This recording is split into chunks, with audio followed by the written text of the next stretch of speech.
வணக்கம். இது அரசியல் ஆபரேஷன். 5 ஆண்டு கால திராவிட முன்னேற்ற கழகத்தினுடைய ஆட்சியில் பல்வேறு திட்டங்கள் செயல்படுத்தப்பட்டாலும் மிக மிக முக்கியமாக நான் கருதக்கூடியது நான் முதல்வர் திட்டம் அப்படின்னு முதலமைச்சர் சொல்லியிருக்கார். என்ன காரணம் அப்படின்னா, வருங்கால தமிழகத்தை கட்டியமைக்கக்கூடிய வகையில் அந்த திட்டம் பிளான் பண்ணப்பட்டிருக்கு. குறிப்பாக பல்வேறு பயிற்சிகள், ஊக்கத்தொகைகள் உள்ளிட்ட விஷயங்கள்லேருந்து ஆரம்பித்து நீங்கள் ஒரு ட்ராப் அவுட் ஆகக்கூடாது. அப்போ ஒரு 10th ஒரு பையன் பாஸ் பண்ணிட்டான், அதுக்கப்புறம் 11th 12th போகல அப்படின்னா அந்த பையனுக்கான திறன் மேம்பாட்டு பயிற்சி, அவருக்கு வேலை படிக்க விருப்பம் இல்லை, அவருக்கு கணிதத்தில் நாட்டம் இல்லை, அறிவியலில் நாட்டம் இல்லை, மற்ற படிப்புகளில் நாட்டம் இல்லைங்கிற சூழலில் தொழில் படிப்புகளுக்கான விஷயங்களை முன்னெடுக்கக்கூடியது, திறன் மேம்பாட்டு பயிற்சிகளை வழங்கக்கூடியதுன்னு சொல்லி தமிழ்நாட்டில் வெளிச்சப்படாத பகுதிகளே இல்லை என்பதற்கான ஒரு சூழல் போல் ஒரு வெற்றிகரமான திட்டமாக நான் முதல்வர் திட்டம் செயல்பட்டு வருகிறது. இன்றைக்கு நாம் அரசியல் ஆபரேஷன் நிகழ்ச்சியில் நான் முதல்வர் திட்டம் குறித்து விரிவாக விவாதிக்க இருக்கின்றோம். வந்திருக்கக்கூடிய அனைவருக்கும் வணக்கம். வணக்கம் திரு வெற்றிசெல்வன், சொல்லுங்கள், நான் முதல்வர் திட்டம் எப்படி தெரிஞ்சுக்கிட்டீங்க? அதாவது மார்ச் 1, 2022 ஆரம்பிக்கப்பட்டது. 4 ஆண்டுகளில் வெற்றிகரமாக முடித்திருக்கிறது. அதனுடைய பலனாக 60 பேர் தமிழ்நாட்டில் அந்த நான் முதல்வர் திட்டத்திலிருந்து எழுதியவர்கள் 56 பேர் யூபிஎஸ்சி முடிச்சிருக்காங்க. முதலமைச்சருடைய பிறந்த நாள் அன்னைக்கு இந்த திட்டத்தை கொண்டு வராங்க. மார்ச் 1 முதலமைச்சர் சொல்ற, நான் மட்டும் முதல்வர் இல்லை, தமிழ்நாட்டில் இருக்கக்கூடிய மாணவர்கள் அனைவரையும் முதல்வராக உருவாக்கணும்னு. முதல்ல இந்த பேரில் வருவோம். இந்த பேர் விஷயத்தை பற்றி பார்க்குறப்ப, நான் சின்ன வயசுலேருந்து ரெகுலராக இந்த ஜேஇ கிளியர் பண்ணவங்க, இந்த தேர்வுகளில் செலக்ட் ஆனவங்க, அப்படி இப்படி நியூஸ் பேப்பரில் அவங்களோட பேர்கள் வரும். அந்த நீட் கிளியர் பண்ணவங்க அப்படி பேர்களாக வரப்ப அதில் ஒரு 60% மேலே வடமாநிலத்தவர்களோட பேர் வரும். மிஸ்ரா, கோஷல், ரெட்டி, சிங்கு, அந்த மாதிரி பேர்கள் வரவேற்க பற்றியில் நான் போன வாரம் ஒரு நாளிதழோட முதல் பக்கத்தை எடுத்து பார்க்குறேன். அதில் வந்தக்கூடிய பேர்கள்லாம் நான் வாசிக்கிறேன், கேளுங்க. ராஜேஸ்வரி, ஏஆர் ராஜ்மொய்தீன், ஆர் ஸ்ருதி, எஸ் ரேஷ்மா, எம் கிருத்திகா, இந்த மாதிரி பேர்கள் வருது. அது ஐஏஎஸ் போட்டித் தேர்வில், அதாவது மிக பெரும் கடினமாக இருக்கக்கூடிய யூபிஎஸ்சி தேர்வில் பாஸ் ஆனவங்களுடைய பெயர்கள் தாண்டி அரசு பள்ளி மாணவர்களுடைய பெயர் நாளிதழுடைய முதல் பக்கத்தில் வருது. அவர்களுடைய பேர் இடம்பெற்றிருக்குது. எப்படின்னா எஸ் பிரவீன், ஆர் நரேஷ், ஏ வேல்முருகன், இந்த மாதிரி பேர்கள் வரும்போதே தெரியுது இந்த ஆட்சியில் கல்வியினுடைய புரட்சி, அடுத்த தலைமுறையை கட்டமைக்கிறதுல இந்த ஆட்சி எவ்வளோ கவனத்தை செலுத்துது அப்படின்ற விஷயத்தில் முதலமைச்சர் அவர்கள் எவ்வளோ ஒரு உயர்ந்த தொல்நோக்கு ஒரு சிந்தனையில் இந்த திட்டத்தை கொண்டு வந்திருக்காருன்னு மேலும் நிறையா சொல்கிறேன். நான் என் கூட படிக்கக்கூடிய சக மாணவர்கள், என்னுடைய நண்பர்களை நான் கல்லூரிக்கு முன்னாடி பள்ளி படிக்கும் போது, அதாவது ஒரு 5 வருஷத்துக்கு முன்னாடி நிறைய பேரை பார்த்துருக்குறேன். பொதுவாக காலையில் ஸ்கூல் போகிறாங்கன்னா சாயங்கால நேரத்தில் அவங்க மோஸ்ட்லி ப்ரௌசிங் சென்டரில் ஒரு அட்டெண்டராக ஒர்க் பண்ணுவாங்க, ஒரு பேக்கரியில் இந்த பப்ஸ் வெட்டுறதாக ஒர்க் பண்ணுவாங்க. அதையும் தாண்டி இந்த பெண்கள் முக்கியமாக மளிகை கடையில் வேலை செய்கிறதா இருக்கட்டும், மெடிக்கல் ஷாப்பில் வேலை செய்கிறதா இருக்கட்டும், அவங்க எல்லாருக்கும் கொடுக்கக்கூடிய தொகை ஒரு ரொம்ப சின்ன தொகை. மாதத்துக்கு ஒரு 2000 தான் கொடுப்போம், 2500 ஒரு 3000. அந்த மாதிரி ஒரு அமௌண்ட்டுக்காக அவங்க ஒரு மாதத்தில் சாயங்கால நேரத்தில் கல்லூரி முடிச்சுட்டு வந்தாலும் சரி, ஸ்கூல் முடிச்சுட்டு வந்தாலும் சரி, ஒரு 6 மணிலேருந்து ஒரு 10 மணி வரைக்கும் வேலை செய்கிறாங்க. நிறைய பேர் இதனால் அந்த ஹோம்ஒர்க் செய்ய முடியாததோ, நான் பசங்களே பார்த்துருக்குறேன். ஹோம்ஒர்க் ஏன் செய்யலாம், நைட்டு இந்த மாதிரி வேலைக்கு போயிட்டேன்டா, அந்த சின்ன அமௌண்ட் வருது, பஸ்ஸுக்கு எனக்கு இது பயன்படுது, எனக்கு நாளைக்கு ஏதாச்சும் ஸ்கூலில் எக்ஸ்ட்ரா கரிக்குலர் ஃபீஸ் கட்ட சொன்னாங்கன்னா எனக்கு இது பயன்படுது அப்படின்னு சொல்கிறவங்க இருக்க காலகட்டத்தில் தமிழ் புதல்வனும் புதுமை பெண் திட்டத்துலேயும் மாதம் 1000 ரூபா கொடுக்குறாங்கன்னா, கல்வியில் நல்ல நாட்டம் இருக்கக்கூடிய மாணவர்கள், அதாவது 10th முடித்தவங்களா இருக்கட்டும், 12th முடித்தவங்களா இருக்கட்டும், ஐஐடி டிப்ளமா வரைக்கும் இருக்கவங்களுக்கு கூடியான சின்ன சின்ன ஸ்டைஃபன் அமௌண்ட்டு, திறன் மேம்பாடு கூட அவங்களுக்கான ஒரு ஸ்டைஃபன் அமௌண்ட்டும் இந்த திட்டம் கொடுக்கறதன் மூலமாக அவங்க நேரம் காப்பாற்றப்படுது. அந்த நேரத்தில் இன்னும் நல்லா படிக்கலாம், நிறைய தெரிஞ்சுக்கலாம். டேட்டா இப்போ அந்த கொடுக்கக்கூடிய அந்த அமௌண்ட்டில் அவங்க டேட்டா போட்டு யூடியூப்பை பயன்படுத்தினாலே, சொல்லப்போனால் நான் முதல்வனுடைய யூடியூப் சேனலில் அவ்வளோ மெட்டீரியல்ஸ் கொடுத்துருக்குறாங்க. ஒரு யூபிஎஸ்சிக்கான ஒரு ப்ரிப்பரேஷன் மெட்டீரியல், அதாவது இந்தியன் பாலிட்டின்னு இருக்கும், இந்தியாவோட ஜியாகிரஃபி இருக்கும், அது எல்லாத்தையுமே வீடியோ வடிவில் எடுத்து கொடுக்கறது யூடியூப்பில் கொடுத்துருக்காங்கன்னா, அதுக்கான நெட்வொர்க் வசதியை கூட ஏற்படுத்திக்க முடியாத மாணவர்கள் 1000 ரூபாய்க்கு டேட்டா பேக் போடணுமா, 700 ரூபாய்க்கு 300 ரூபாய்க்கு போடணும்னா அதற்கு கூட இன்னொருத்தவங்களை எதிர்பார்க்க இருக்கக்கூடிய மாணவர்கள் இல்லாத நிலைமையில் அவங்களுக்கு ஸ்டைஃபன் அமௌண்ட் பயன்படுது. அது நான் முதல்வன் திட்டமாக இருக்கு, நான் முதல்வன் திட்டத்தின் மூலம் வர ஸ்டைஃபண்டை தாண்டி தமிழ் புதல்வன் திட்டமாக இருக்கட்டும், பெண்களுக்கான புதுமை பெண் திட்டமாக இருக்கட்டும், இந்த பேர்களை வச்சு நம்ம சொல்கிறோம். இதில் இதையும் தாண்டி நான் சொல்ல போனேன் என்று சொன்னால், இந்த ஸ்பெஷலாக யூபிஎஸ்சி வருவோம். இந்த யூபிஎஸ்சி நான் முதல்வனில் கொண்டு வரப்பட்டது 2023 7ஆம் தேதி மார்ச் மாதம். அப்போ கொண்டு வரப்போ 1000 மாணவர்களை தேர்ந்தெடுத்தாங்கன்னா அந்த 1000 மாணவர்களுக்கு அவங்களுக்கு ஸ்டார்டிங்லேயே அவங்க ப்ரிலிம்ஸ் கிளியர் பண்ணுற வரைக்குமான ஒரு சைஃபன் அமௌண்ட்டாக 7500 ரூபா அவங்க கொடுக்குறாங்க. ஏன்னா யூபிஎஸ்சி கிளியர் பண்ணுறதுன்றது ஒரே இடத்துல உட்காந்து ஒரு ரூமில் உட்காந்து ப்ரௌசிங் சென்டரை பார்த்தோ ஒரு புக்கை படித்தோ நடக்கிற விஷயம் இல்லை. பல்வேறு முன்னாடி பாஸ் ஆனவங்களா இருக்கட்டும், பல்வேறு அவங்க கான்டாக்ட்ஸை வளர்த்துக்கணும், நெட்ஒர்க்ஸை பில்ட் பண்ணுறதுல இருக்குது, அவங்க கிட்ட பேசி தெரிஞ்சுக்கிறதுல இருக்குது. அப்படின்றப்ப அவங்களுக்கான வழி செலவு இருக்கும், அவங்களுக்கான உணவு தேவைகள் இருக்கும், அவங்க வந்து ஒரு இடத்துல இன்னொருத்துக்கு போனால் ட்ராவல் அலவன்ஸ்னு இருக்கும். அது எல்லாத்துக்கும் அந்த 7500 பயன்பட்டு அவங்க நூலகங்களுக்கு போனாலும் சரி எல்லாத்துக்கும் அது பயன்படுது. அதை தாண்டி யூபிஎஸ்சி ப்ரிலிம்ஸ் கிளியர் பண்ணுறவங்களுக்கு 25000 ரூபாய் அந்த ஒரு ஸ்டைஃபன் அமௌண்ட் தரப்படுது. யூபிஎஸ்சி ப்ரிலிம்ஸ்க்கு அடுத்தது மெயின்ஸ் வரைக்கும்ன்றது ஒரு ரொம்ப குரூஷியலான ஒரு பீரியட். நானே கூட படித்தவங்க நிறைய பேர் பார்த்துருக்குறேன். அந்த நேரத்தில் வந்து அவங்களோட சிந்தனை வந்து வேறு எதுவுமே இருக்காது. அந்த மாதிரி நேரத்தில் பண தேவைகள் கஷ்டப்படுறவங்க இந்த பாதையை விட்டு விலகி போயிடக்கூடாது. நிறைய பேரை பார்த்துருக்கேன், அதை கிளியர் பண்ணிவிட்டு அவங்க நம்ம சரி ஓகே ட்ரை பண்ணுறதுக்கு நம்ம டிஎன்பிஎஸ்சி போய்க்கலாம், இல்லை வேறு ஏதாச்சும் ஒரு நமக்கு தான் நாலேஜ் இருக்குது இதை வச்சு வேறு ஏதாச்சும் ஒரு வேலைக்கு போய்க்கலாம், ஆனால் அது மாற்றமடையாக பார்க்கணுன்னு சொல்லிட்டு அவங்களுக்கான தொகை வந்து கொடுக்குறாங்க. அப்போது மெயின்ஸ் கிளியர் பண்ணவங்களுக்கு அதுக்கும் மேலே ஒரு ஊக்கத்தொகை 50,000 கொடுக்குறாங்க. அதை தாண்டி அண்ணா நகரில் 200 பேருக்கு படிக்கிறது சீட்டிங் கெப்பாசிட்டி இருக்கக்கூடிய ஒரு யூபிஎஸ்சி பயிற்சி மையத்தை அமைச்சு கொடுத்துருக்காங்க இந்த அரசு. அதில் யூபிஎஸ்சிக்குன்னு மட்டும் இல்லாமல் ரயில்வேஸு, பேங்கிங் எக்ஸாம்ஸ் இது போட்டு பல்வேறு போட்டித் தேர்வில் உருவாக்கி சொல்கிறாரு. முதலமைச்சர் வந்து 2 நாளைக்கு முன்னாடி இந்த நான் முதல்வன் இந்த நம்மளுடைய செலக்ட் ஆனாங்களே இல்லையா, அந்த நிகழ்ச்சியில் பேசுகிறப்ப சொன்னார். பேசுகிறப்ப முதலமைச்சர் சில இன்ட்ரெஸ்டிங்கான சில விஷயங்களை சொல்கிறப்ப எப்படின்னா, உங்களுக்கு இதுக்கப்புறம் உங்களுக்கு நேரம் இருக்காது, ரொம்ப பிஸி ஆகிடுவீங்க எல்லாருமே. ஏன்னா நான் தினமும் நிறைய ஐஏஎஸ் அதிகாரிகளை பார்க்குறேன், நிறையா உங்களை மாதிரி அதிகாரிகளை பார்க்குறேன்.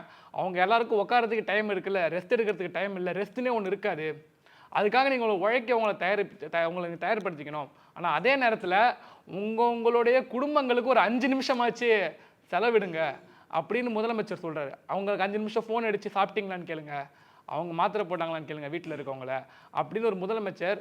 ஒரு யார் இதை சொல்லுவாங்கன்னா, ஒரு அப்பா வந்து தன்னுடைய மகன்கிட்ட சொல்லுவாங்க, ஒரு குடும்பத்தில் இருக்கவங்கள பார்த்து சொல்லுவாங்க. ஆனால் ஒரு முதலமைச்சர் வந்து அந்த யூபிஎஸ்சியில் தேர்வில் வெற்றி பெற்று வர மாணவர்களை பார்த்து முதலமைச்சர் சொல்கிறாருன்னா, அவர் இந்த திட்டத்தை அனைத்தையும் தீட்டும் போது தன்னுடைய குடும்பத்துக்காக தன்னுடைய மாணவர்கள் வளர்ச்சி அடையணும், இந்தியா ஃபுல்லாக நீங்கள் எங்கே வேணால் போயிட்டு நீங்கள் வேலை செய்யுங்க, எவ்வளோ இந்தியாவுக்காக சர்வ் பண்ணுங்கள், இந்த நேஷனுக்காக சர்வ் பண்ணுங்கள் அப்படின்னு சொல்கிறவர் அவங்களுக்கான ஒரு அறிவுரை கொடுக்குறாருன்னா, இத்தனை நாளாக அவர் வந்து இந்த திட்டங்களை கொண்டு வரப்ப ஒவ்வொன்றுத்தையும் மாணவர்களுக்காக பார்த்து செஞ்சார். அவருடைய தொல்நோக்கு பார்வை அதில் இருக்குது நமக்கு தெரியுது. திரு விக்னேஷ், இந்த திட்டம் பற்றியும் இந்த திட்டத்தினால் ஏற்படக்கூடிய பயன்கள் பற்றி நம்ம வந்து பேச ஆரம்பிச்சிருக்கோம். குறிப்பாக இந்த திட்டத்தில் வந்து பயனாளிகள் அப்படின்னு பார்க்கும்போது ஆண் பெண் வேறுபாடு இல்லாமல் இருக்குது அப்படிங்கிறது அந்த திட்டத்தினுடைய மிக முக்கியமான விஷயம். ரேஷியோ ஈக்குவலாக இருக்குது அப்படிங்கிறதா அதில் வரக்கூடிய மிக முக்கியமான செய்தி. அப்போ வந்து இந்த வெல்வோம் ஒன்றாகன்னு முதல்வர் சொல்கிறார் இல்லையா, அந்த வெல்வோம் ஒன்றாகங்கிறதுக்கான ஒரு இதே ஆரம்பமே வந்து நான் முதல்வர்லேருந்து ஆரம்பிச்சிருக்கீங்கன்னு தான் சொல்ல முடியும். உங்களுடைய பார்வை? அதாவது 1967 திமுக ஆட்சிக்கு வருது. திமுக ஆட்சிக்கு வந்து முதல் சட்டப்பேரவை கூட்டத்தொடரில் கல்வி மானியத்தப்போ அண்ணா என்ன சொன்னார்னா, நாகரிகமாக எந்த கட்சி ஆட்சியில் இருந்தாலும் அது வந்து கல்வியில் பின்தங்க விடாது. ஏன்னா அப்போது இருந்த எதிர்கட்சி வந்து திமுக ஆட்சிக்கு வந்தால் கல்வியில் வந்து பின்தங்கி போயிடும் அப்படின்னாங்க. இன்னைக்கு 51.3% தான் நம்மளோட ஜிஆர் ரேஷியோ இல்லையா? இதுக்கு காரணம் தொடர்ந்து திமுக ஆட்சியில் இருந்ததே ஒரு காரணம். இந்த நாகரிக அரசியல் கட்சி இந்தியாவினுடைய ரேஷியோ வந்து 26. ஆமாம், கரெக்ட்.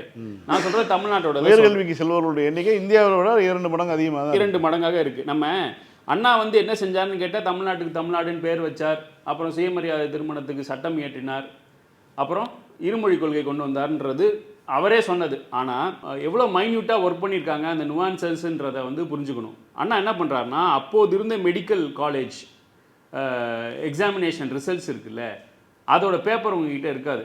நீங்கள் பாஸ் ஆனீங்களா ஃபெயில் ஆனீங்களான்னு வந்து டிபார்ட்மெண்ட் சொல்கிறது தான். இப்போ வந்து எப்படி என்டிஏ நடத்துகிறானோ அதே மாதிரி அப்போ ஒரு நிறுவனம் நடத்தினது, அரசாங்கம் நடத்தலை. அதை என்ன பண்ணுறாரு, அந்த எக்ஸாம் பேப்பர்ஸ் எல்லாத்தையும் பேங்க்கில், எஸ்பிஐ பேங்க்கில் வந்து ப்ரிசர்வ் பண்ணணும் அப்படின்றாரு. அப்போனா தான் வந்து இப்போ மார்க் கம்மியாக இருக்குன்னா நீங்கள் போய் கோர்ட்டில் கிளைம் பண்ண முடியும். இப்போ ரீவேல்யூஷன் சிஸ்டம்ன்றது வந்து அது போல் ரொம்ப நுவான்சஸாக ஒர்க் பண்ணவர் தான் அண்ணா. அதே மாதிரி கலைஞர்கிட்ட வந்தீங்க அப்படின்னா இன்டர்வியூ சிஸ்டமில் மெடிக்கல் அட்மினிஸ்ட்ரேஷன் நடந்துட்டு இருந்துச்சு, மெடிக்கல் அட்மிஷன் வந்து நடந்துட்டு இருந்துச்சு இல்லையா, அதை வந்து உடைக்கிறார்.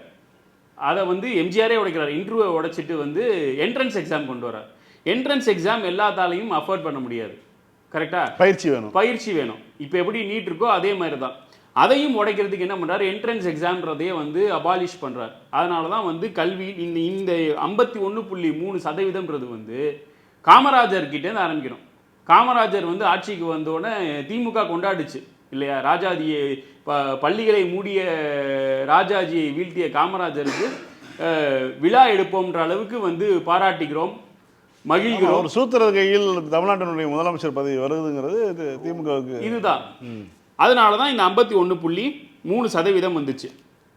இப்போது 2 கைண்ட் ஆஃப் கவர்னன்ஸ் இருக்குது. ஒன்று கார்பரேட்டுக்காக நடக்கிற கவர்னன்ஸ். எந்த கவர்னன்ஸ்? அதானிக்கும் அம்பானிக்காக நடைபெறக்கூடிய கவர்னன்ஸ். இன்னொன்று கார்ப்பரேட் ஸ்டைலில் நடைபெறக்கூடிய கவர்னன்ஸ். ரெண்டுத்துக்கும் வித்தியாசம் இருக்குது. இந்த கார்ப்பரேட் ஸ்டைல் கைண்ட் ஆஃப் கவர்னன்ஸ்ன்றதை வந்து டிராவிடியன் மாடல் கவர்னன்ஸ்ன்றதை எடுத்துக்கலாம். உதாரணத்துக்கு போன வாரம் கனவுகள் மெய்ப்படும் தமிழ்நாடு 2030ன்னு ஒரு நிகழ்ச்சி நடந்தது இல்லையா. அதில் வந்து அமுதா IAS அவர்கள் வந்து அவங்க உங்கள் கனவை சொல்லுங்கள் அப்படின்ற திட்டத்தோட அவுட்புட்டை வந்து ப்ரெசென்ட் பண்ணுறாங்க. அப்போ என்ன சொல்கிறாங்கன்னா 10 திட்டத்தில் இந்த நான் முதல்வன் திட்டம் இருக்குது. ஃபஸ்ட்டு 3 திட்டம் வந்து பெண்களுக்கான மகளிர் உரிமை தொகை அந்த மாதிரி வருது, விடியல் பயணம் அந்த மாதிரி வந்துட்டு அந்த 10 திட்டத்துக்குள்ளே இந்த நான் முதல்வன் ஸ்கீம் வருது. இதில் எல்லாரும் பயனடைஞ்சிருக்காங்க. அது இல்லாமல் இதில் என்னென்ன கோர்சஸ் எல்லாம் சேர்க்கணுன்ற ஃபீட்பேக்கையும் எடுத்துக்கிறாங்க. இது எப்படி, இதனால தான் சொல்கிறேன், இதுதான் கார்ப்பரேட் கைண்ட் ஆஃப் கவர்னன்ஸ். அதாவது ஒவ்வொரு வருஷம் முடிவுலையும் நாங்கள் இதெல்லாம் செஞ்சிட்டோம், இதில் என்னென்ன பெண்டிங் இருக்குது அப்படின்னு டெஸ்பரேட்டாக பப்ளிக் முன்னாடி சொல்கிறது. இதெல்லாம் வெஸ்டர்ன் கண்ட்ரீஸில் இருக்கிறது இல்லையா. மோடி கிட்டேயோ இல்லை வேறு எங்கேயுமே நம்ம இதை வந்து எதிர்பார்க்க முடியாது. ஈவன் சொல்லப்போனால் நாங்கள் கொடுத்த வாக்குறுதியில் 400 சொச்சம் வாக்குறுதிகள் நிறைவேற்றிட்டோம், இவ்வளோ இது பெண்டிங்காக இருக்குது, இவ்வளோ இது பரிசீலனையில் இருக்குது, இவ்வளோ இது எங்களால் பண்ண முடியலன்றதையும் ஒரு 2 மாதம் 3 மாதம் முன்னாடியே இந்த கவர்மெண்ட் வந்து சொல்லிடுச்சு. அதுபோல் அதே மாதிரி ஒரு இதுதான் வந்து இந்த நான் முதல்வன் ஸ்கீமும். 2022-23 போல் இப்போ இருக்கிற டெப்டி சிஎம் அப்போ வந்து MLA-வாக இருந்தார். அப்போ வந்து என்ன சொன்னார்னா, சென்ட்ரல் யூனியன் கவர்மெண்ட் ஜாப்ஸில் வந்து நம்மளோட அப்சார்ப்ஷன் வந்து ரொம்ப கம்மி, நம்ம போய் சேர்றது வந்து ரொம்ப கம்மி, அதிகப்படுத்தணும் அப்படின்றார். அப்போ நான் அதுக்கப்புறம் தான் வந்து சிஎம்மோட பர்த்டே அன்னைக்கு நான் முதல்வன் ஸ்கீம் வந்து இதாகுது. அது வந்து ஒரு சென்ட்ரல் நாலேஜ் எக்ஸலன்ஸ் ஸ்கூல். அது வந்து நான் முதல்வன் வந்து வெறும் ஸ்கூல் பசங்களுக்கு மட்டும்தான் அப்படின்றது கிடையாது. இப்போ இண்டஸ்ட்ரியல் மினிஸ்டர் TRV ராஜாவே ஒரு எக்ஸாம்பிள் சொன்னார். வின்ஃபாஸ்ட் வந்தது, அங்கே டிப்ளமா ஹோல்டர்ஸ்க்கு உடனே நாங்கள் ஒரு ஸ்கில் ப்ரோக்ராம் நான் முதல்வன் மூலியமாக கொண்டு வந்தோம், அவங்களுக்கு உடனே அங்கேயே வந்து வேலை கிடச்சிது. இது ஒரு எக்ஸாம்பிள். அதே மாதிரி இப்போ நிறைய நம்ம MTC பஸ்ஸஸில் பார்த்தோம்னா லேடி டிரைவர்ஸ் இருக்காங்க இல்லையா, அவங்களுக்கான இந்த ஸ்கில் டெவலப்மெண்ட் ப்ரோக்ராம் அவங்களையும் வந்து பஸ் ஓட்டுறதுக்கான இதை வந்து இந்த நான் முதல்வன் ப்ரோக்ராம் வந்து கொடுக்குது. அது இல்லாமல் எப்படி வந்து ஒரு தாய்மானவர் திட்டம்ன்றது ஒன்று இருக்குது. அது வந்து ஒரு திட்டம் கிடையாது, அது மல்டிபிள் திட்டத்தோட அது ஒரு பூல் தான். அதனால தான் இப்போ வறுமை ஒழிப்புக்கான கொண்டு வரப்பட்ட திட்டம். ஆனால் அந்த தாய்மானவர் திட்டத்துக்கு கீழே தான் இன்னைக்கு வயது முதிர்ந்தவர்கள்கிட்ட போய் வீட்டிலே போய் ரேஷன் கொடுக்குறதெல்லாம் வருது. அப்படி ஒரு இன்டெகிரேட்டட் ஸ்கீமாக எப்படி அந்த தாய்மானவர் திட்டம் இருக்கோ அதே மாதிரி தான் அந்த நான் முதல்வன் திட்டமும். நீங்கள் ஸ்போர்ட்ஸில் எக்ஸலன்ஸ் பண்ணுறதுக்கு உங்களுக்கு இந்த திட்டம், தம்பி சொன்ன மாதிரி இன்டர்நேஷ்னல் லாங்குவேஜ் கற்றுக்கிறதுக்கு இதே மாதிரியான ஃபீச்சர்ஸையும் வந்து நான் முதல்வன் திட்டம் வந்து கொண்டு வராது. வேற மாநிலங்களில் இது மாதிரியான திட்டங்கள் இருக்க முடியாது. திறன் மேம்பாட்டு பயிற்சி ஏற்கனவே தமிழ்நாட்டிலே திறன் மேம்பாட்டு கழகம்லாம் இருக்கு, கலைஞரால் உருவாக்கப்பட்டது தான். அதை விட இது என்ன மாதிரியான டிஃப்ரென்ஸ் நான் சொல்கிறேன். இப்போது நான் வந்து கவர்மெண்ட் ஸ்கூல்லையும் படிச்சிருக்கேன். 10th வரையும் நான் கவர்மெண்ட் ஸ்கூலில் படித்தேன். 11th 12th வந்து ரெசிடென்ஷியல் ஸ்கூலில் படித்தேன். ரெண்டுத்துக்கும் ஆன வித்தியாசம் எனக்கு நிறைய தெரியும். எனக்கு ரெசிடென்ஷியல் ஸ்கூலில் படிக்கும்போது ஆப்வியஸாக எல்லாத்தாலையும் அஃபோர்ட் பண்ண முடியாது. ஆனால் நாங்கள் படிக்கும்போது எல்லாரும் சேர்ந்து என்னென்ன படிக்கிறாங்க அப்படின்ற இது எனக்கு தெரியும். ஒன்றும் இல்லை, இப்போ இந்த சுப்பிரமணிய பாரதின்ற பையன் வந்து ஃபர்ஸ்ட் அட்டெம்ப்ட்லேயே கிளியர் பண்ணியிருக்கார் இல்லையா. ஆனால் இதே பேட்சில் நான் லாஸ்ட் அட்டெம்ப்டில் பாஸ் ஆனவங்களும் இருக்காங்க. 7th 5th இப்போ இந்தியாவில் 2வது இடம் வாங்க வந்து 5வது அட்டெம்ப்ட்னு நினைக்கிறேன். 5வது அட்டெம்ப்டில் பாஸ் ஆகி. இதுக்கெல்லாம் என்ன காரணம் அப்படின்னா அவங்களோட எக்ஸ்பீரியன்ஸஸை ஷேர் பண்ண முடியும். கரெக்டா? இப்போ நம்ம ஒரே ரெசிடென்ஷியல் இதுக்குள்ள இருந்தோம்னா நான் சொல்லிக்கலாம், இதை பண்ணேன், இது தப்பாயிடுச்சு, ஆனால் இதில் நான் இது கரெக்டாக இருந்ததுன்ற ஒரு இது வந்து ஈக்குவேஷன் வந்து ஒரு எக்கோசிஸ்டம் வந்து பில்ட் ஆகும். இது வந்து ஒன்று. இப்போது அண்ணா சொன்ன மாதிரியே தமிழன் எது நன்றாக இருந்தாலும் ஏற்றுக்கொள்வான், யாதும் ஊரே யாவரும் கேள்வின்னு சொன்னவன் தான் தமிழன். அதனால எது நல்லா இருந்தாலும் அடாப்ட் பண்ணிப்பான்றாங்க. இப்போ மாடர்ன் ஸ்கூல்னு ஒன்று வந்தது, டெல்லியில் ஃபர்ஸ்ட் போய் சிஎம் போய் பார்த்துட்டு வந்தார். இப்போ வந்து 28 32 இங்கே இருக்கு. அடுத்து அவர் 2030 சொல்லும் போது 1000 மாடர்ன் ஸ்கூல்ஸ் வந்து நான் கொண்டு வர போறேங்கிறாரு. அண்மையில் நடந்த ஒரு நிகழ்ச்சியில் அந்த மாடல் ஸ்கூல் பசங்க, அரசு பள்ளி பசங்கள்கிட்ட பேசிட்டு இருந்தேன். ஒரு 30 பேரும் ஒரே மாதிரி அந்த அறிவுத்திறனோட இருக்காங்க. இது வந்து பெருகும்னு முதலமைச்சர் சொல்லும்போது பெருமையா இருக்கு. ஏன்னா சென்னையில் இருக்கக்கூடிய அதுவும் ஒரு விளிம்பு நிலை பகுதியிலிருந்து வரக்கூடிய மாணவர்கள் அவ்வளவு அழகா வந்து ஒரு ஏஐ வந்து ப்ரோக்ராம் வந்து பற்றி பேசுகிறாங்க. அதை வந்து அதுலேருந்து ஒரு எப்படி ஒரு ப்ராம்ப்டை உருவாக்குறது, அதுக்கு என்ன ஒரு ப்ராம்ப்டை கொடுக்குறத பற்றிலாம் வந்து ஒரு 11ஆம் வகுப்பு படிக்கக்கூடிய அரசு பள்ளி மாணவர்கள் செய்கிறாங்க. கரெக்ட். இந்த தொகுதி வந்து 1000 விளக்கு சட்டமன்ற தொகுதியில் வரும்னு நினைக்கிறேன், அறிவாலயம் இல்லையா? இங்கே ஸ்டெம்னு ஒரு ப்ரோக்ராம் இருக்கு. ஆமாம், இருக்கா? ஆமாம். Science, technology, engineering and mathematics. அது வந்து பெண் மாணவிகளுக்கு மட்டுமே உண்டானது. அங்க இருக்கிற மாணவிகள் வந்து மாற்றுத்திறனாளிகள், அதாவது கண் பார்வை இல்லாத மாற்றுத்திறனாளிகளுக்கு எப்படி ஒரு கண்ணாடி மூலம் ஒரு சவுண்ட் அக்வசிஷன் மூலம் வந்து அவங்களை கைட் பண்ண முடியுன்றதை கண்டுபிடிச்சிருக்காங்க. ஸ்கூல் பொண்ணுங்க தான் இல்லையா? கொஞ்சம் ஒரு மாசத்துக்கு முன்னாடி சைனா கிட்டேருந்து ஒரு நாய் பொம்மையை வாங்கி ஷோகேஸ் காட்டினது உங்களுக்கு ஞாபகம் இருக்கும் டெல்லியில். அது மாதிரிலாம் இல்லாமல் நம்மளுடைய பிள்ளைகளுக்கு சயின்டிஃபிக் டெம்பரை வந்து சொல்லிக்கூடிய அரசு தான் இந்த திராவிட மாடல் அரசுன்றது. இப்போது நான் முன்னாடி சொன்ன மாதிரி டெப்டி சிஎம் வந்து 2022 அவர் வந்து 2.1% தான் இருக்குது அப்படின்னாரு. இந்த நான் முதல்வன் திட்டம் டிபார்ட்மெண்ட் வந்து சிறப்பு திட்ட செயலாக்கத்துறைக்கு கீழே வருது. அதுக்கு அமைச்சர் யார்? டெப்டி சிஎம் தான் அமைச்சர். இப்போது அதை வந்து ஃப்ரீக்வெண்ட்டாக ஒர்க் பண்ணி இன்னைக்கு இந்த லெவலில் கொண்டு வந்திருக்காங்க. இன்னொரு பெரிய சிக்கல் இருக்குது. இப்போது வெற்றி செல்வன் அப்படின்னு போகிறார், மோசஸ் அப்படின்னு போகிறார். அவங்கள வந்து நீங்கள் ப்ரிலிம்ஸில் வந்து நீங்கள் கிளியர் பண்ணிடலாம் இன்டர்வியூவில். ஆனால் இன்டர்வியூ வரும்ல, ப்ரிலிம்ஸுங்கிறது ரிட்டன், அது மார்க்கு டெஸ்பரேட்டாக வெளில தெரிஞ்சிடும். இன்டர்வியூ வரப்போ கழிச்சு கட்டிடுவாங்க. மோசஸ் வேண்டாம், வெற்றி செல்வன் வேண்டாம், இதெல்லாம் தமிழ் பேராக இருக்குது. நேற்றைக்கு திரு பாலமுருகன் ஐஆர்எஸ் அவர்கிட்ட பேசிகிட்டு இருந்தேன். அவர் இந்தியா முழுக்க பணியாற்றியவர். அவர் சொன்ன விஷயம் என்னன்னா, பெயருக்கு பின்னாடி சர்நேம் இல்லாவிட்டால் வட இந்தியாவில் மதிப்பு கிடையாது. நீ வந்து பட்டியலினத்தை சேர்ந்தவனா இருந்தால் கூட ஒரு சர்நேம் வச்சுட்டு தான் வரணும் அப்படிங்கிற. இப்போ உங்களுக்கு தமிழர்கள் வந்து ஏன் இப்படி வரீங்கன்னு சொல்லி விமர்சனம் பண்ணாங்கன்னு சொல்லி அவர் சொன்னார். நான் முதல்வன் திட்டத்துக்கு முன்னாடி 36 பேர் இருந்தாங்க, 36 பேர் ரெக்ரூட்டாக இருந்தாங்க ஆண்டுக்கு. இப்போ நான் முதல்வனுக்கு அப்புறம் 47 பேர் வந்தாங்க அதே பேட்சில். இப்போ 100 கடந்துருச்சு. நான் 30 அனுப்பிச்சா தானே நீ 36 அனுப்பிச்சா நீ 6 மட்டும் எடுத்துட்டு 30 வடிகட்டுவ. இப்போ நான் 150 அனுப்புறேன், 200 அனுப்புவேன் அடுத்து. அப்போ நீ என்ன பண்ணுவ? அதனால தான் இந்த 2.1%ங்கிற பர்சன்டேஜ் வந்து இன்னைக்கு அதிகரிச்சிருக்கு. எல்லாத்துலேயும் டபுள் ஆன மாதிரி இதில் ட்ரிபிள் ஆயிருக்கு. இதுதான் இந்த நான் சொன்ன அந்த நாகரீக அண்ணா சொன்ன அந்த நாகரீக அரசியல் கட்சி ஆட்சியில் இருக்கும்போது கல்வியில் நடக்கக்கூடிய வளர்ச்சிகள். நன்றி மோசஸ். வணக்கம். வணக்கம். சொல்லுங்கள் மோசஸ், அதாவது நான் முதல்வன் திட்டத்தை பற்றி நாம் விரிவாக பேச இருக்கிறோம். உங்களுடைய பார்வையில் நான் முதல்வன் திட்டம் பொதுவாகவே வந்து அரசியல் அப்படின்னாலே வந்து அரசு இயந்திரத்தில் பங்கேற்பது தான் அரசியல். இப்போது இந்த அரசு இயந்திரம் என்பது வந்து வெறும் லெஜிஸ்லேட்டிவ் மட்டுமே உள்ளடக்கியது கிடையாது, ஜுடிஷியரி எக்ஸிக்யூட்டிவ்ஸையும் உள்ளடக்கியது தான்.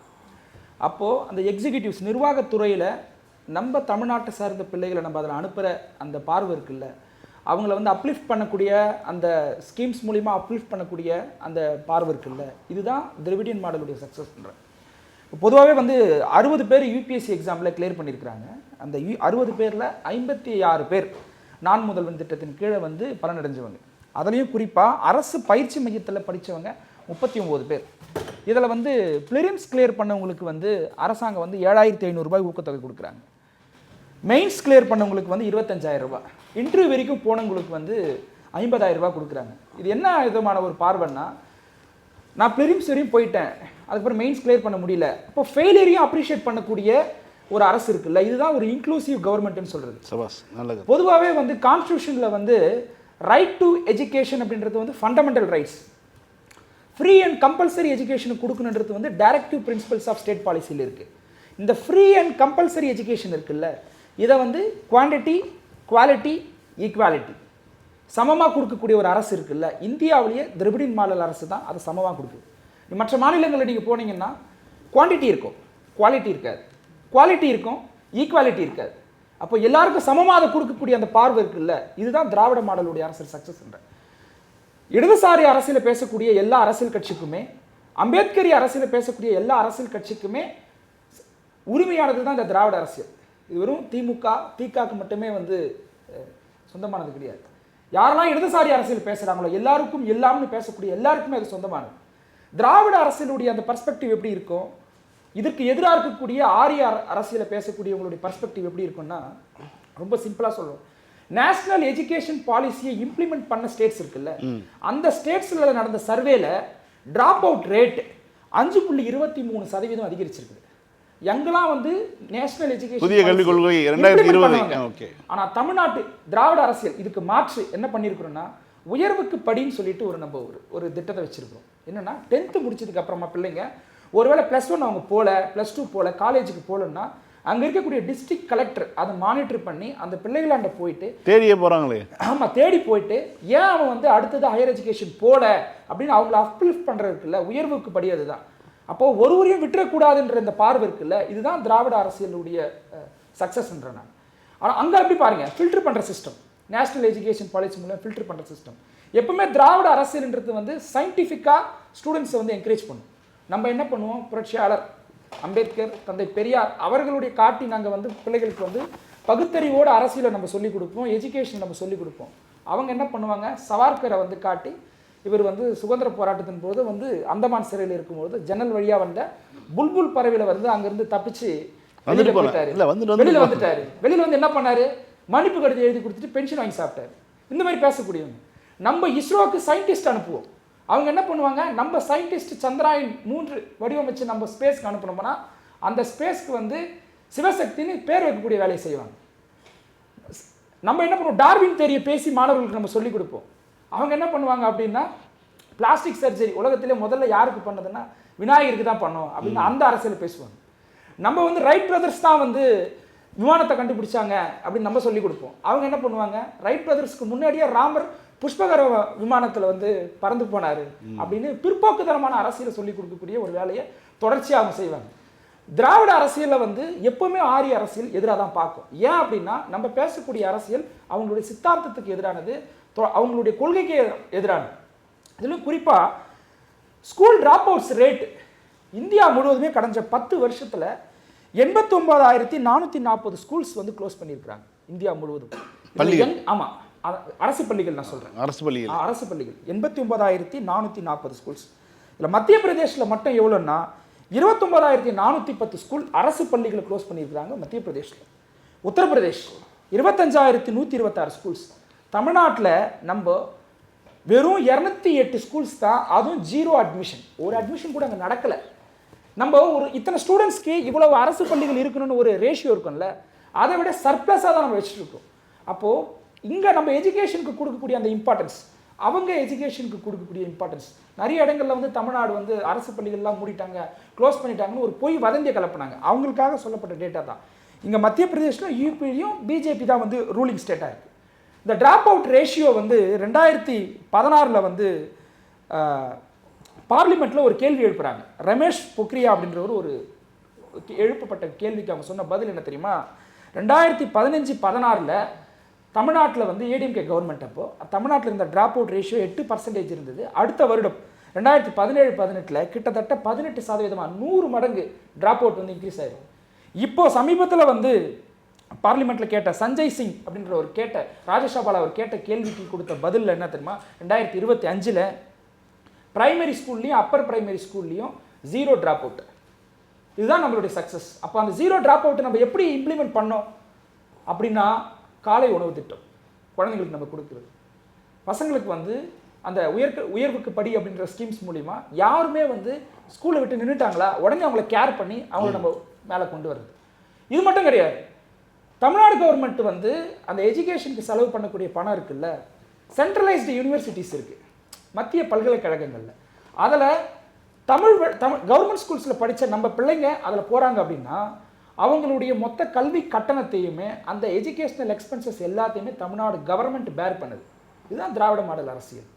ஆரிய மாடல் என்ன தெரியுமா பண்ணும், சென்ட்ரலைஸ்டு யூனிவர்சிட்டிஸில் சூசைட் ரேட் மொத்தம் எத்தனை பேர் இறந்துருக்கிறாங்க அப்படின்னா 2014 21 வரைக்கும் கிட்டத்தட்ட 68 SC ST OBC ஸ்டூடெண்ட்ஸ் வந்து சூசைட் பண்ணிட்டு இறந்துருக்காங்க. சென்னை ஐஐடி உட்பட. சென்னை ஐஐடியில் மட்டும் 18 பேர்.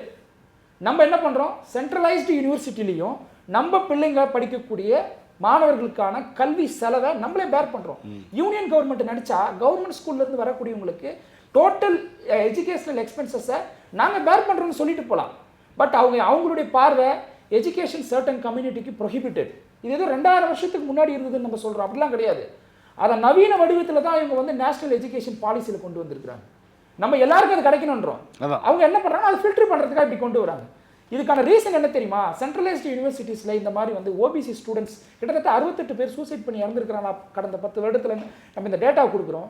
இதுக்கான ரீசன் என்ன தெரியுமா, நீங்கள் ஃபேக்கல்ட்டிக்குள்ளே போய் பாருங்கள்.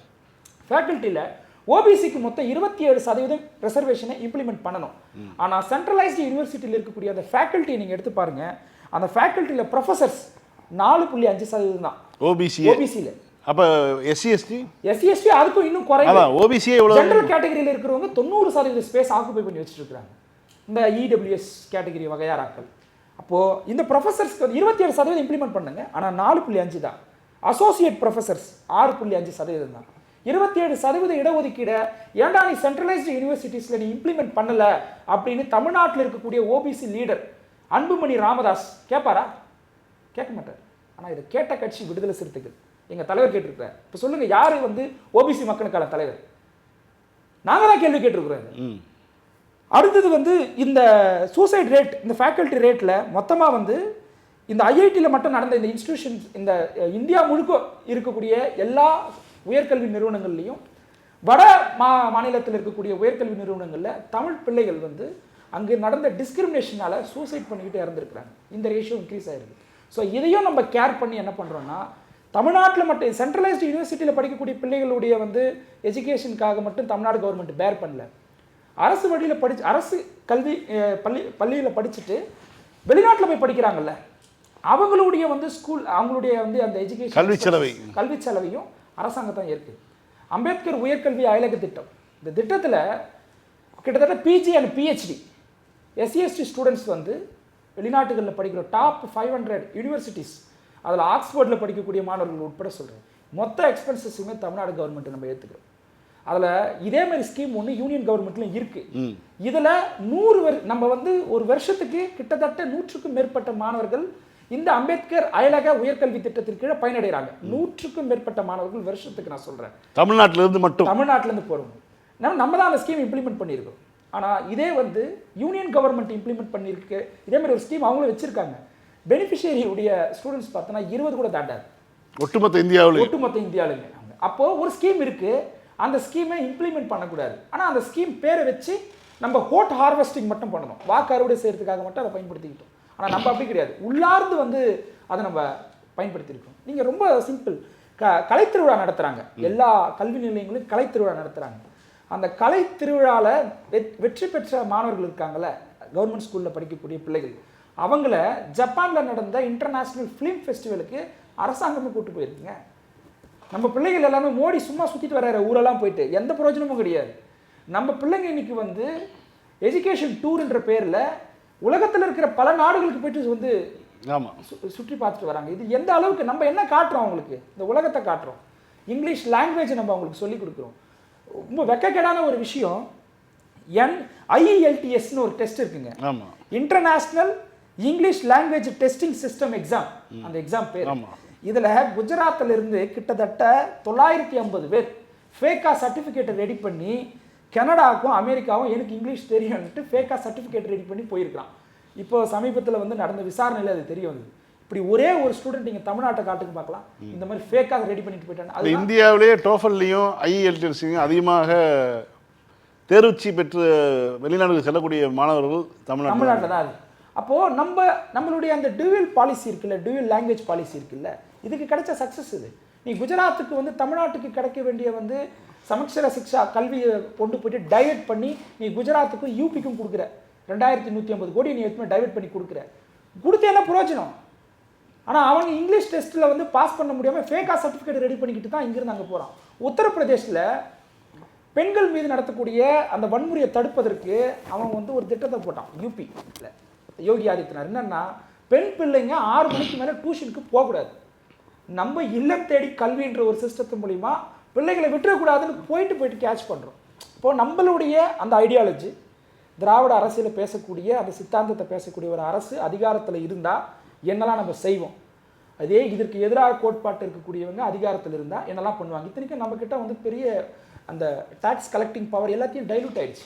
இன்றைக்கி ஜிஎஸ்டின்ற பேரில் எல்லாமே வந்து நம்மக்கிட்ட இருந்து நம்ம ரெவென்யூ கலெக்ட் பண்ணக்கூடிய எல்லா சோர்ஸுமே அவன் எடுத்துக்கிட்டான்.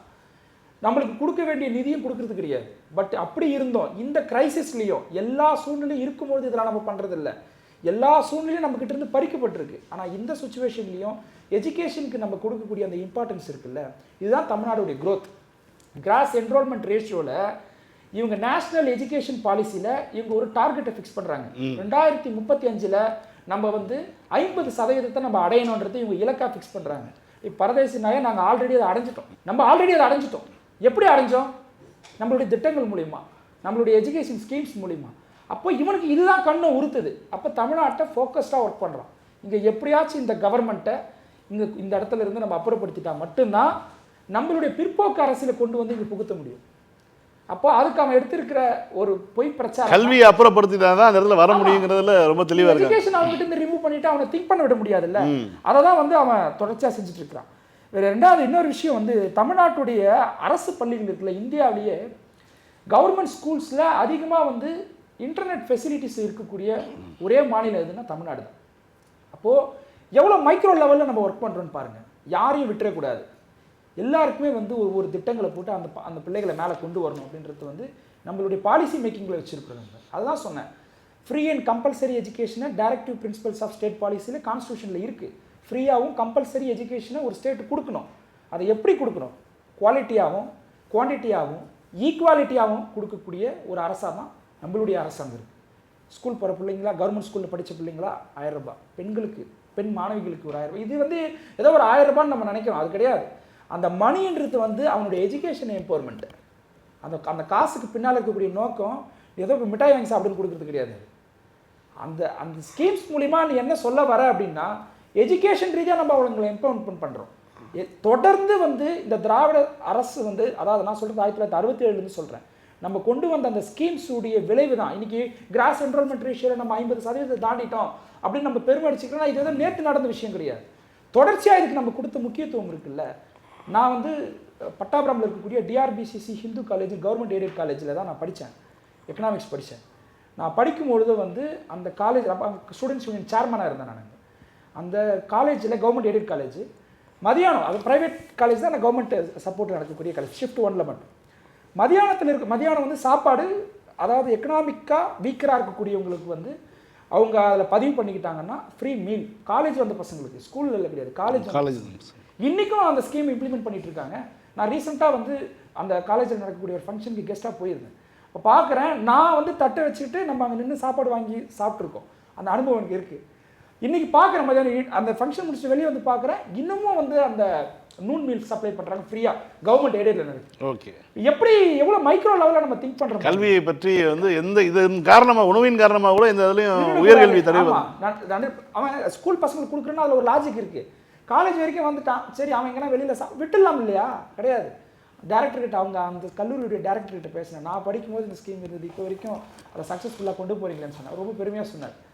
இப்போது பசியோடு ஒரு பிள்ளை படிக்கக்கூடாது, வீட்டில் வந்து ஏதோ ஒரு சூழ்நிலைனால அந்த பிள்ளை வந்து நின்றக்கூடாது. அப்படி உயர்கல்விக்கு வரக்கூடிய பிள்ளைகளே அந்த எக்ஸ்பென்சஸை நம்மளே பேர் பண்ணிக்கணும்.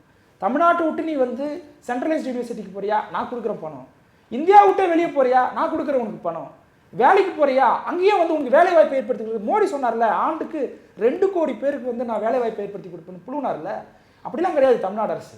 நம்ம அதுக்கு ஒரு திட்டத்தை கொண்டு வரோம், 4 முதல் திட்டம். ஸ்கில் ரீதியாக அவனை வந்து எம்பவர்மெண்ட் பண்ணுறோம்.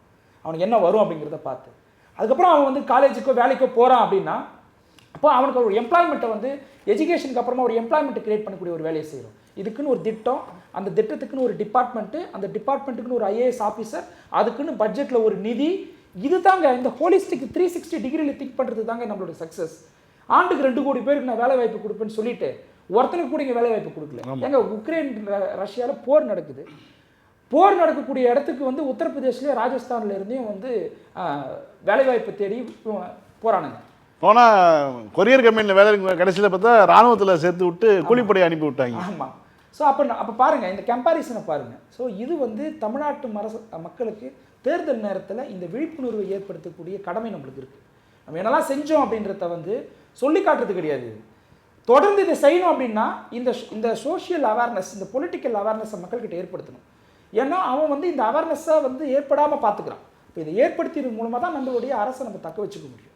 இதை தொடர்ந்து நம்ம முன்னெடுத்து கொண்டு போனால் இந்த டாப்பிக்கை நீங்கள் எடுத்ததற்கு என்னுடைய மனமார்ந்த நன்றி. நன்றி மோசஸ். திரு மதிவாணன், அதாவது நான் முதல்வன் திட்டத்தின் மூலமாக தமிழ்நாடு அடைந்திருக்கக்கூடிய பயன்களை வந்து விவசாயி எப்படி வந்து மகிழ்ச்சியோட ஹார்வெஸ்ட் எடுப்பாரோ அது மாதிரி வந்து நம்மளுடைய முதலமைச்சர் அதனுடைய அறுவடை செய்து மக்கள் முன்னே வந்து பரப்பி வைத்திருக்கிறார். இந்த மாதிரியான சூழலில் இந்த திட்டம் குறித்தான உங்களுடைய பார்வை? இல்லை, அதாவது வந்து பொதுவாகவே வந்து எதை கொடுத்தாலும் சூத்திரனுக்கு கல்வியை கொடுக்கக்கூடாதுன்னு சொன்ன சனாதன சக்திகள் பக்கத்தில் இன்றைக்கு திராவிட மாடல் நம்ம இன்றைக்கி சொல்கிறோம். என்னைக்கு இந்த நீதி கட்சி உருவாச்சோ அன்னையிலேருந்து இன்றைக்கு வரைக்கும் கல்விக்கு நம்ம முக்கியத்துவம் கொடுத்துருக்கோம். இந்தியாவிலேயே முதல்ல மதிய உணவு திட்டத்தை கொண்டு வந்த கட்சி நீதி கட்சி. ஆனால் தான் முத்துவேல் கருணாநிதி ஸ்டாலின் சொன்னார், நீதி கட்சியோட நீட்சி தான் இந்த ஆட்சின்னு சொன்னார் ஆட்சிக்கு வந்த உடனே. அப்படின்னா தொடக்கமே திராவிடர் மாணவர் விடுதி தானே. ஆமாம். அப்போது அன்னைக்கு ஆரம்பித்து அந்த நீதி கட்சி கொண்டு வந்த அந்த மதிய உணவு திட்டத்தோட அடுத்த வெர்ஷன், அடுத்த கட்டம் தான் மதிய உணவு திட்டம் பெருந்தலைவர் காமராஜர் கொண்டு வந்தது. அப்படின்னா முன்னோடி நாம தான். ஸோ அதை மட்டுமா நம்ம கொடுத்தோம் அப்படின்னு பார்க்கும்போது கல்வி கொடுக்கணும், அதே நேரத்தில் இடஒதுக்கீடையும் சேர்த்து கொடுத்தா மட்டும்தான் சமமான வளர்ச்சி இருக்கும் அப்படின்னு சொல்லிட்டு அந்த இடஒதுக்கீடையும் கொண்டு வந்தது நீதி கட்சி காலகட்டத்தில் தான். ஸோ இதுக்கு அடுத்தது வந்து இந்தியாவையே முதல்ல சட்டம் திருத்தி 69% இடஒதுக்கீடை கொண்டு வந்ததும் திமுக தான். அதை நிலைநிறுத்தினது தான் அம்மையாரை தவிர எல்லாரும் அம்மையார் பேரை சொல்லிட்டு போயிடுவாங்க போகிற போக்கில். ஆனால் அதை கொண்டு வந்தது 69ன்றதை கொண்டு வந்தது திமுக தான். 89-91 ஆட்சியில் கட்டாயமாக. அப்போ அந்த காலகட்டத்திலேருந்து கல்வியை கொடுக்கணும், அதுக்கு அடுத்து உணவை கொடுக்கணும், அதுக்கு அடுத்தது இடஒதுக்கீடை கொடுக்கணும் அப்படின்னு சொல்லிட்டு படிப்படியாக ஒவ்வொன்றத்தையும் உருவாக்கி கொண்டு வந்த இந்த மாடல் தான் திராவிட மாடல். அதோட தொடர்ச்சி இன்றைக்கி நம்ம இருக்கிறது. நம்ம சகோதரர்கள் எல்லாருமே சொன்ன மாதிரி உயர்கல்வி வரைக்கும், பெண் கல்வி வரைக்கும், பெண்கள் வேலைக்கு போகிற விகிதத்திலிருந்து எல்லா இடத்துலையும் முன்னிலை பெற்று நாம் இன்றைக்கி முதன்மையாக இருக்கிறோம்னா அதற்கு காரணம் திமுக, திராவிட கழகங்கள் தான். ஸோ இந்த திராவிட கழகங்கள் இல்லைன்னா தமிழ்நாட்டில் இல்லை, இந்தியாவிலேயே இவ்வளோ பெரிய வளர்ச்சி தமிழ்நாடு நிச்சயமாக அடைஞ்சிருக்காது. இடையில் யார் வேணால் ஆட்சிக்கு வந்திருக்கலாம், போயிருக்கலாம். ஆனால் தொடர்ச்சியாக அந்த கல்விக்கான முக்கியத்துவத்தை கொடுத்துக்கிட்டே இருந்தாங்க எல்லாருமே. இப்போ உதாரணத்துக்கு வந்து பெருந்தலைவர் காமராஜர் வந்து மதிய உணவு திட்டத்தை கொண்டு வந்திருக்கும்போது அதை சத்துணவு திட்டமாக பார்த்துருந்து, மிகவும் சத்துணவு திட்டம்னா முட்டையெல்லாம் போட்டு பிள்ளைகளுக்கு கொடுத்தது தலைவர் கலைஞர் தான். ஸோ அந்த மாதிரியான திட்டங்கள் கொண்டு வந்தது. அதுக்கப்புறம் நீங்கள் வந்து முதன்மை பட்டதாரிகளுக்கு, குடும்பத்தில் ஃபஸ்ட்டு பட்டதாரிகளுக்கு சலுகை கொடுத்தது திமுக தான். இப்படி ஒவ்வொரு திட்டங்களையும் பார்த்து கல்வியில் நம்ம வளர்க்கணும். அப்போது ஒரு குழந்தை பிறக்குது, பிறந்த உடனே பள்ளிக்கூடத்துக்கு போகணும், பள்ளிக்கூடத்துக்கு போன உடனே அங்கே வந்து கல்வி கிடைக்கணும், அங்கே உணவு கிடைக்கணும். அதோட தொடர்ச்சியாக முதன்மையான வளர்ச்சி அடையணும். அது ஆரம்ப கல்வி, உயர்கல்வி, மேல்நிலை கல்விக்கு போயிட்டு அதுக்கு அடுத்தது ஐஏஎஸ் ஆகணும், ஐபிஎஸ் ஆகணும், நான் பெரிய பெரிய பேங்க்கில் போய் வேலை செய்யணும் அப்படின்னு சொல்லும்போது அங்கே முத்துவேல் கருணாநிதி ஸ்டாலின் இந்த நான் முதல்வன் திட்டத்தை உருவாக்குறார். இந்தியாவிலேயே யாருக்கும் சிந்திக்காத காலகட்டங்களில் சிந்திச்சு, ஏன்னா ஒரு சில விஷயங்கள் வந்து வெளிப்படையாக பேசணும்னா இந்த பாஜக ஆட்சிக்கு வந்ததுக்கப்புறம் மேல்மட்டத்தில் நிறைய இடங்களில் பார்த்தீங்கன்னா மறைமுகமாக ஆர்எஸ்எஸ் போன்ற ஆட்களை வந்து அதில் திணிச்சிருப்பாங்க. ஆனால் அது வெளியில் தெரியாது. ஆனால் முத்துவேல் கருணாநிதி ஸ்டாலின் அங்கேயும் அதில் யோசித்தார். எப்படி யோசிச்சார்னா, இந்த மாதிரி நீங்கள் வந்து எங்கள் மாநிலத்தை வஞ்சிக்கணும்னு முடிவு பண்ணுறீங்க அப்படின்னு சொன்னால் திராவிட சித்தாந்தத்தை கொண்ட மாணவர்களும் உள்ளே வருவாங்க, அதுக்கு நான் ஏற்பாடு பண்ணுவேன். ஒரு எக்ஸாம் எழுத போகிறவங்களுக்கு ஊக்கத்தொகை கொடுக்குறாரு, பாஸ் பண்ணால் ஊக்கத்தொகை, அதுக்கப்புறம் படிக்க போனால் பணம். அப்படின்றது கற்பனையே பண்ணி பார்க்க முடியாது. படிக்கிறேன்னு மட்டும் சொன்னால் போதும், நான் படிக்க வச்சுக்கிறேன். அதை யார் செய்வா? ஒரு தந்தை ஸ்தானத்தில், ஒரு குடும்ப தலைவன் ஸ்தானத்தில், ஒரு அண்ணனா எல்லா வகையுமா இருந்து சிந்திச்சு ஒரு தலைவன் உருவாக்குறாரு இந்த திட்டத்தை. இந்த திட்டத்தோட வெற்றியை பொறுத்த வரைக்கும் நம்ம எல்லாரும் தொடர்ச்சி அதை பற்றி நம்ம பேசியிருக்கோம்.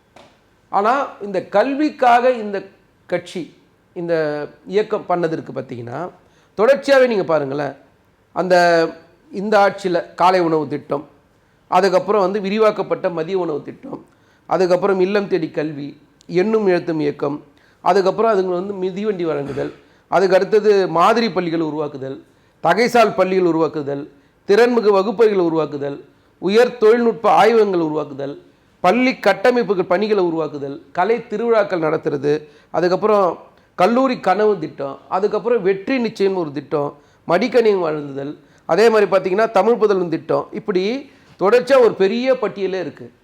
இதை மட்டும் நம்ம செஞ்சு இல்லாமல் தொடர்ச்சியாக வந்து கடந்த 10 வருஷத்தில் அதிமுக ஆட்சியில் நீங்கள் வந்து ஒரு 42 கல்லூரிகள் நினைக்கிற கலை மற்றும் அறிவியல் கல்லூரிகள் கட்டியிருக்கிறது புதுசாக.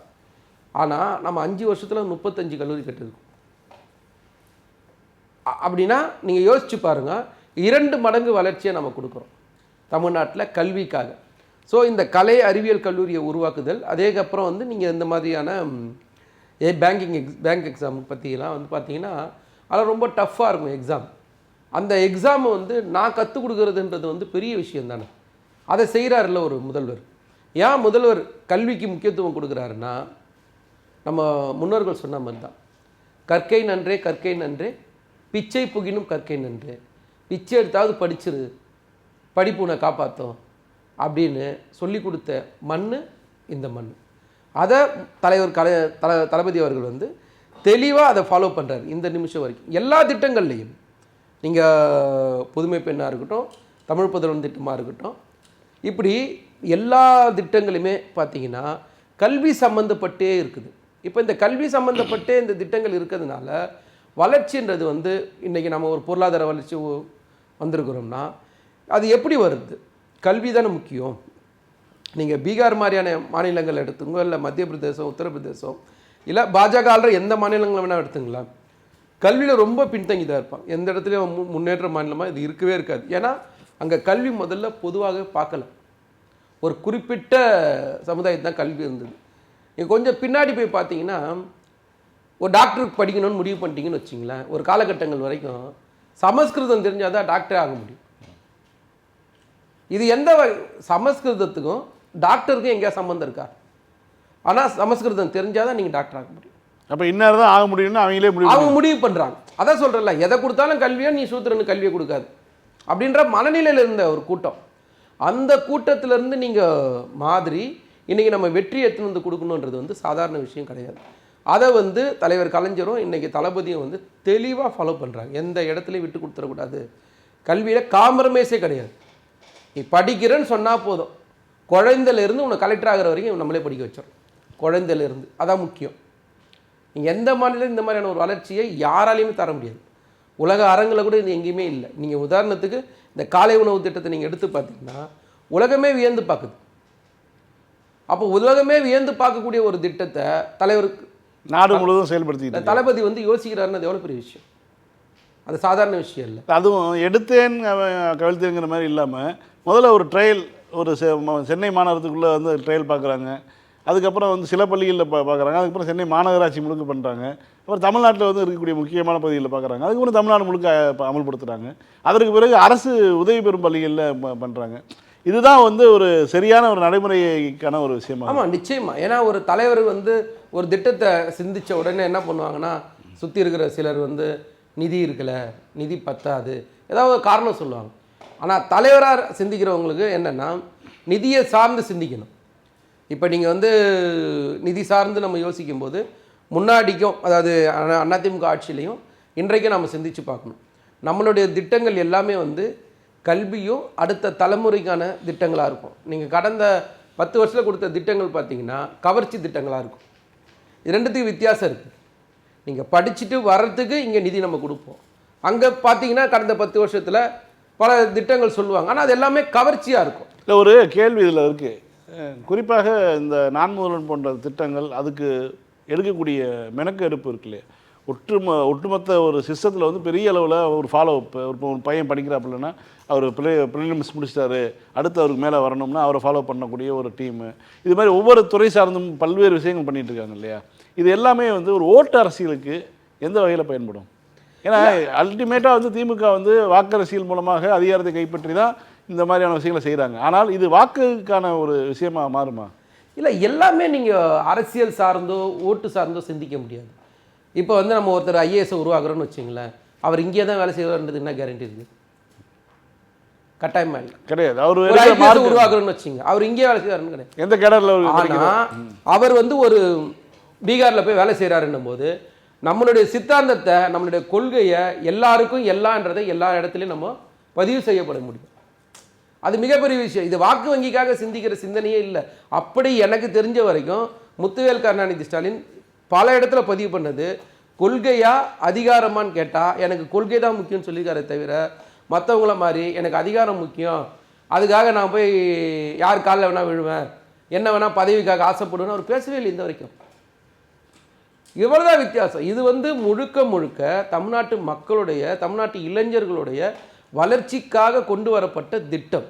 அந்த திட்டத்தோட மூலயமா அடுத்த தலைமுறையை உருவாக்குறது. நம்ம இந்த தலைமுறையை மட்டும் உருவாக்குறது இல்லை, அடுத்த தலைமுறையை உருவாக்கணும்ல. அப்போ கல்வியில் நம்ம இன்னைக்கு சொல்கிறோம் 56ன்னு, அது 70 வரணும், உயர்கல்வியில் 80 வரணுன்றதான சிந்தனை. நம்ம சகோதரர் சொல்லும் போது என்ன சொல்றாங்க, நீங்க கல்வியை பொறுத்த வரைக்கும் பேசுனீங்கன்னா டிராப் அவுட். ஆமாம், அதை ட்ராப் அவுட்டும் வந்து நம்ம பார்க்கணும். ஸோ அந்த ட்ராப் அவுட் நீங்கள் பார்க்கும்போது கல்வி வந்து தடைப்படக்கூடாது, கல்வி வந்து தொடரணும். அதனால தான் சொல்கிறேன், நீங்கள் ஆரம்ப கல்வி ஆரம்பித்து ஐஏஎஸ் ஆகிறது வரைக்கும் மொத்த செலவையும் நாங்கள் பார்த்துக்கிறோன்றது தான் திராவிட மாடல். கலைஞர் வந்து ஒரு விஷயம் பண்ணார். அதாவது இஎஸ்எல்சி 8வது வகுப்பு அவர் ட்ராப் அவுட் பார்க்கும்போது அந்த 14 வயது அடலசன் ஏஜ்னு சொல்லுவாங்க இல்லையா, அந்த 14 வயது அதுக்கு மேலே வரக்கூடிய பசங்க தான் வந்து நிறைய பொண்ணுங்க தான் ட்ராப் அவுட் ஆகுது. அப்படிங்கும்போது அது வந்து ஃப்ரீ பாஸ் பண்ணி விட்டார். அதுக்கு வந்து ஒரு பொதுத் தேர்வாக இருந்ததை எடுத்து விட்டு சாதாரண தேர்வாக வைத்து 10ஆம் வகுப்பு தான் பொதுத் தேர்வுன்னு மாற்றி வச்சார்.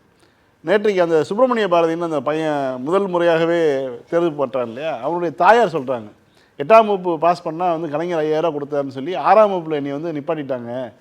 ஆனால் 6ஆம் வகுப்பில் ஸ்கூலை விட்டு நிப்பாட்டிட்டு வேலைக்கு அனுப்ப போனவங்க பெற்றோர் வந்து கலைஞர் திருமண உதவித்தொகை கொடுக்குறாங்கனுக்காக வந்து 8ஆம் வகுப்பு வரைக்கும் என் படிக்க வச்சாங்க, நான் 8ஆம் வகுப்பு படித்ததுக்கான காரணமே வந்து கலைஞர் தான் அப்படின்னு சொல்லி அந்த தாய் தான் தன்னுடைய மகனை வந்து இன்றைக்கி வந்து ஒரு ஐஏஎஸ் அதிகாரியாக மாற்றி வச்சுருக்காங்க. இப்போ நீங்கள் தலைவர் கலைஞரை பற்றி சொல்லும் போது ஒரு விஷயம் சொன்னீங்க. எடுத்த உடனே தலைவர் கலைஞர் வந்து நீங்கள் நேரடியாக வந்து அவர் ஒரு திட்டத்தை கொண்டு வர மாட்டார். தலைவர் கலைஞருடைய பெரிய பியூட்டி என்னன்னா, முதல்ல நீங்கள் 6வது பாஸ் பண்ண வைப்பார், அதுக்கப்புறம் அதை 8ன்னு மாற்றுவார், அதுக்கப்புறம் +2 ஆக்குனார், அதுக்கப்புறம் முதல் பட்டதாரி பெண்களுக்கு திருமண உதவித்தொகைன்னு கொடுத்தார். அப்போது தலைவர் கலைஞரை பொறுத்த வரைக்கும் படிப்படியாக நீங்கள் ஏக்தமில் போட்டு ஒருத்தருக்கு ப்ரெஷர் கொடுத்தீங்கன்னா அவங்க கஷ்டப்படுவாங்கன்றதுக்காக அவர் திட்டங்களை ஒவ்வொரு ஆட்சி வரும்போதும் ஒவ்வொரு திட்டங்களை கொண்டு வருவார், சுலபமாக. ஆமாம், ஈஸியாக இருக்கும். அப்போ தான் வந்து அவங்களுக்கும் இருக்குன்றது அந்த அம்மையாருடைய வார்த்தை. அப்போ நீங்கள் ஒரு விஷயம் பார்க்கணும், அப்போது எளிமையாக அடுத்த தலைமுறைக்கு கொண்டு போய் சேர்க்கறதுன்றது திமுகவில் மட்டும்தான் முடிஞ்சுது. அண்ணா ஆரம்பித்து வச்சு தலைவர் கலைஞர் கொண்டு வந்து இன்றைக்கி தளபதி வரைக்கும் நம்ம அதை நடைமுறைப்படுத்துகிறோம்னா கல்விக்காகவே நம்ம நடைமுறைப்படுத்துகிறோம்.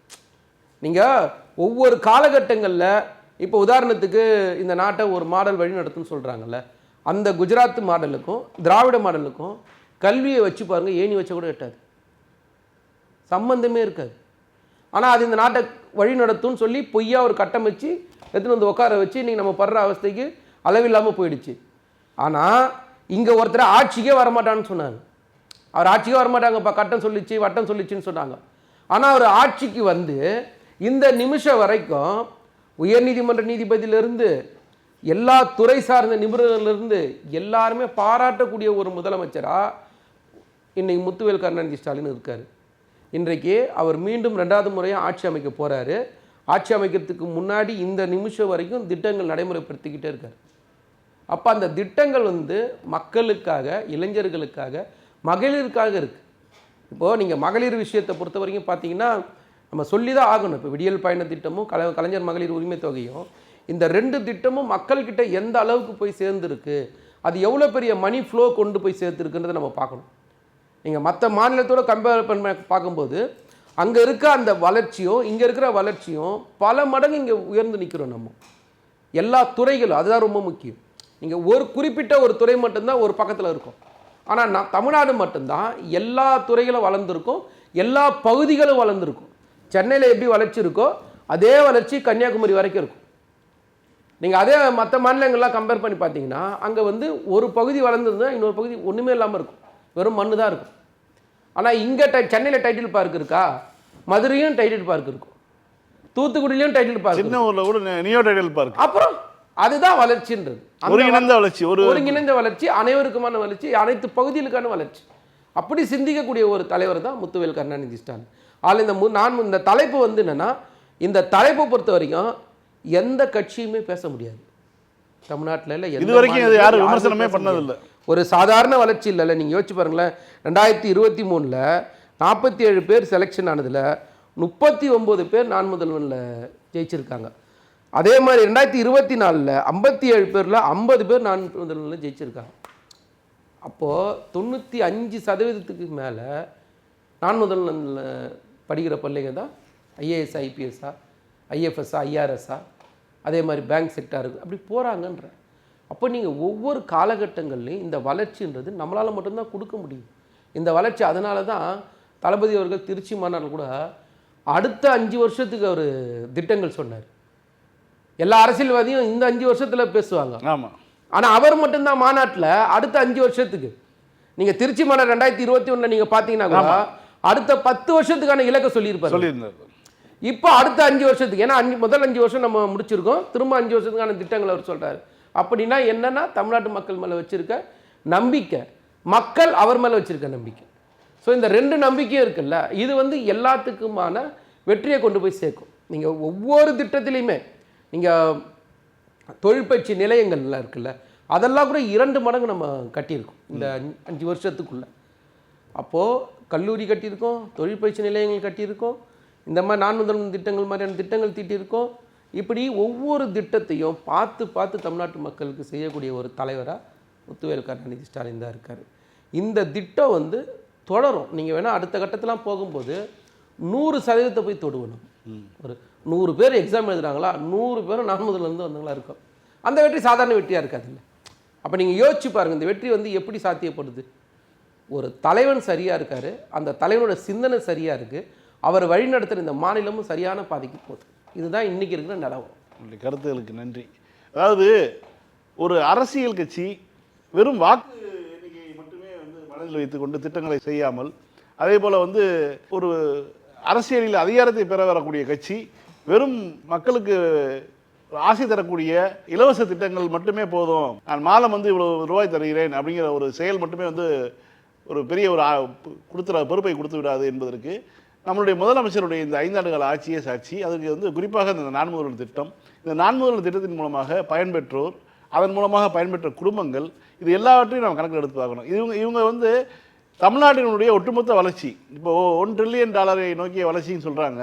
2031 இப்போ இன்றைக்கி இருக்கக்கூடிய வளர்ச்சிக்கு அச்சீவ் பண்ணலான்னு சொல்லி கடந்த ஆண்டு சொன்னாங்க.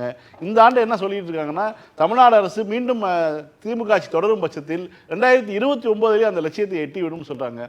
அப்போ படித்துவிட்டு வேலைக்காக காத்திருக்கக்கூடிய எத்தனையோ பேர்களுக்கு வேலை கிடைக்கக்கூடிய வாய்ப்பு எல்லாமே உருவாகக்கூடிய ஒரு அற்புதமான ஒரு காலகட்டத்தில் இருக்கிறோம். மீண்டும் தமிழ்நாட்டு மக்கள் திமுகவுக்கே வந்து வாக்களிப்பார்கள், வாய்ப்பளிப்பார்கள். அதன் மூலமாக மீண்டும் மீண்டும் தமிழகம் ஒரு பொற்காலத்தை நோக்கி பயணம் செய்யும் என்பதை சொல்லி நிகழ்ச்சியை நிறைவு செய்கிறோம். அனைவருக்கும் நன்றி.